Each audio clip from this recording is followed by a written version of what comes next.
A settlement is extremely probable in this lawsuit between Ripple and the SEC within regards to XRP. Today, we're going to be talking about that, especially since expert discovery deadline is now done, and we are most likely going to see some sort of settlement in the very near future. That being said, make sure you hit that like button, you subscribe to the channel, and you let us know what you think down below. As well as I'm not a financial or legal advisor, so none of this is financial or legal advice, and let's get right into it.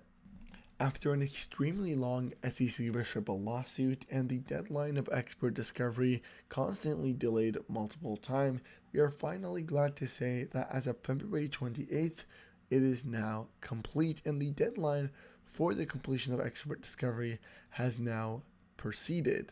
This also comes a few days after the breaking news case that in a one-word order, District Judge Torres officially denies the SEC's motion to file a reply in the support of its motion to strike Ripple's case. We've also been able to get official news that as court order after expert discovery, both the SEC and the Ripple side must meet for a minimum of 1 hour to discuss the possibility of a settlement to see if they can sort this case without court orders. And of course, they must do this within 14 days from the end of discovery, giving them a deadline of March 13th. Another key aspect that kind of proves that there is going to be a settlement for Ripple and the SEC is Jeremy Hogan. In the past, he's constantly mentioned in his videos that the only likely chance of a settlement and the highly likely chance of a settlement would occur after expert discovery. He also linked the fact that over 95% of cases with the SEC have been settled after expert discovery. He also goes and talks about a matter on February 25th, so only 3 days ago, where he says, IMO dismissal is almost the same as a loss for the SEC.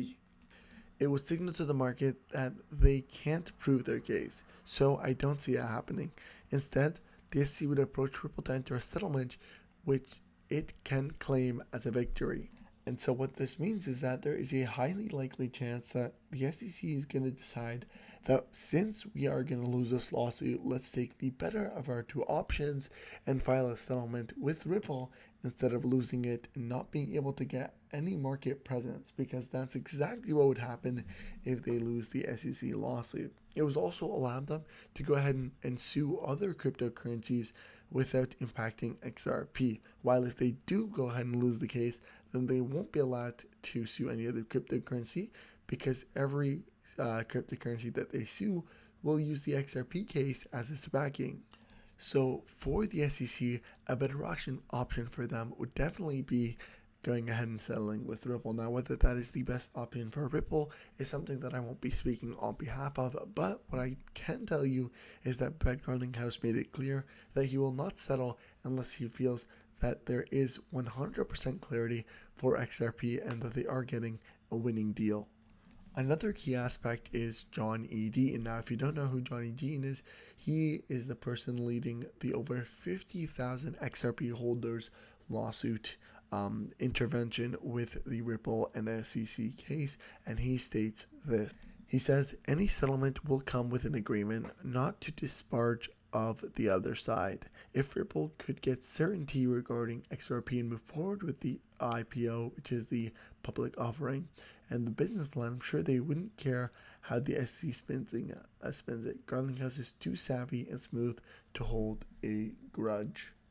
And once more, Jeremy Hogan definitely says 1,000%. Now, this kind of once again reaffirms the fact that there is a significant chance of going ahead and getting a settlement with both Brad Garlinghouse and Gary Gensler. In addition to this, David Schwartz, which is the CTO of Ripple, also known as Joel Katz, has stated that he will flip the switch in an indirect manner, and has also hinted to a settlement using that. So what he definitely says is, when should I flip the switch? And then he says February 29, February 30, and February 31st, and then show results. And I think what he's trying to get at is we are nearing, and specifically that February 28th is going to be expert discovery's deadline, and so that a settlement will be coming except after that February 28th deadline. And you do have to understand that he is not allowed to give you any specific straightforward dates, because otherwise the SEC would sue him, and they'd say, he's manipulating the price. So what he's doing is indirectly he's hinting that, look at this, February 28th is the deadline, and so I'm not going to put it for you. There is a huge chance that after February 28th, we are going to get a settlement, and that's going to boost the price. And again, he does mention flip the switch again.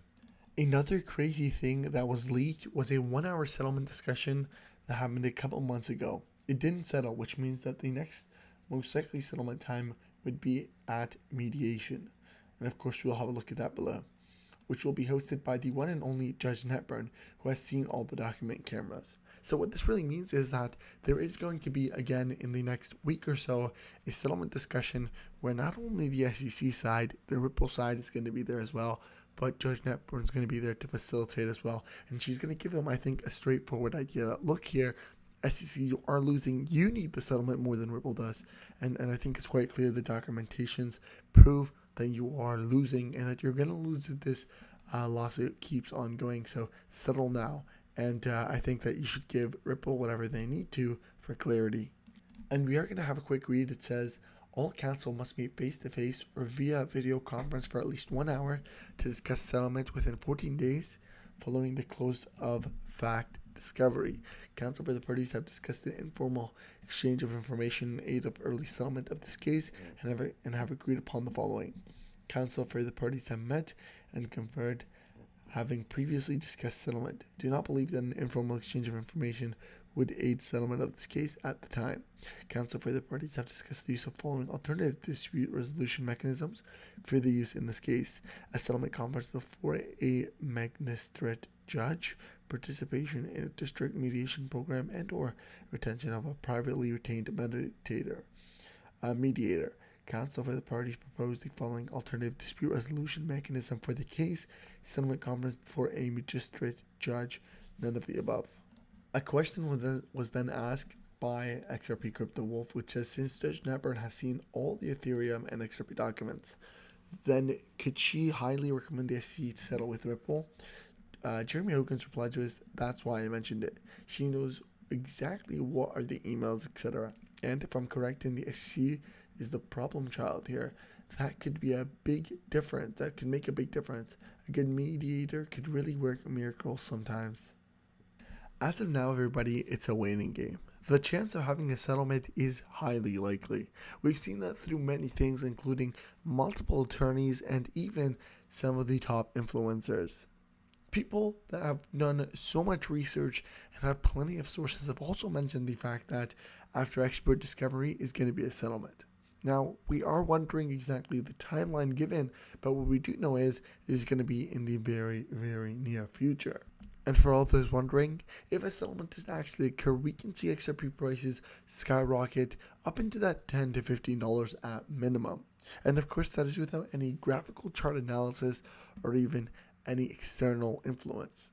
We can also see that all of the exchanges relisting XRP is going to shoot up the price as well, in addition to the technical analysis side, which is supposed to raise XRP up to $10 without anything. So I can only imagine, after all of this comes into play and after it is officially back in the game, we can see XRP at $50 to $100. And from there, we will start to see XRP get implemented into all of the central banks, which we are already seeing progress to. And with regards to the Ukraine-Russia issue, of course, SWIFT is now kicking Russia out and kicking a lot of Russians' banks out, and those could be replaced by Ripple. Now, whether that's going to happen or not is something that we will have to see in the near future, but what we can say is there is potential, and the chances of having that success for Ripple is great, and it looks like it is en route. So we are going to see exactly what happens. What I can ask from you guys is to please hit that like button, share support, and to make the YouTube algorithm work on this video, subscribe to the channel if you're not, because we post all the latest news within regards to world, global, finance, and plenty of other things. And of course, let me know your thoughts down below using the comment section. Thank you so much. Hit that share button. Follow us on Twitter and Instagram. And that being said, I'll see you guys in the next video. Thank you guys so much for watching, and News Geek out.